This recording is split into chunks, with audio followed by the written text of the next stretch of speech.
Lahat po ba kayo ay may GCash na? Alam niyo po ba kung meron kayong GCash at palagi ninyong ginagamit ang inyong GCash, makakatulong po ang GCash ninyo tuwing kayo'y magkakaroon ng pangangailangan. Paano? Dahil ang GCash po ay nag-o-offer po ng G-Loan, G-Gives, at saka G-Credit. Baka naman meron ka ng G-Credit dyan o kaya G-Gives. I-check mo, meron din yan G-Loan. Swak na swak para sa iyong pangangailangan. Hindi ka na mangungutang pa sa iyong mga kaibigan, kakilala o kaya sa Bombay na ang laki-laki ng interest. Kung sa kaibigan ka naman mangungutang o kakilala o kamag-anak, baka naman may masabi pa sa iyo. Kaya mga kaibigan, kung kayo'y nangangailangan ng pera, i-check po ninyo ang inyong mga G-Gives. Baka meron ka ng G-Loan offer na pwede mong ma-loan at magamit. Kung meron ka namang G-Gives, pwede mo rin yan ipambili ng product items sa Pure Gold o kaya saan mang accredited ng G-Gives na store na pwede mong paggamitan.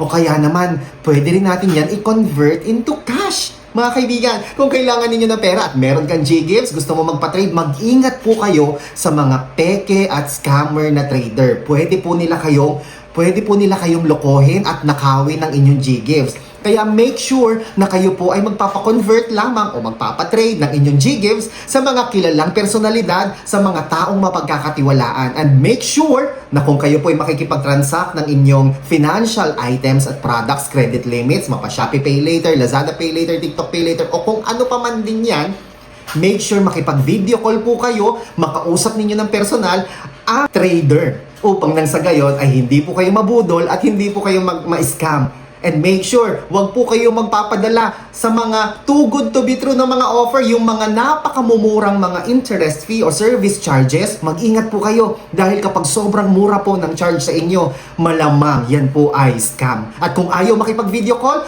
wag na po kayo makikipag-trade dahil I am sure yan ay scam. Kaya kung nais po ninyo magpa-convert ng inyong mga G-Gives, tignan natin, subukan natin. Pwede ko po kayong matulungan. Just click the link found in the comment section sa baba o kaya naman po ay mag-comment down below. Wag basta-basta magpapa-convert kung kani-kanino ha. Make sure makipag-video call po kayo bago kayo makipag-transact upang hindi po kayo ma-scam o mabudol. Ako po si Chico. Enjoy the rest of the day and God bless po.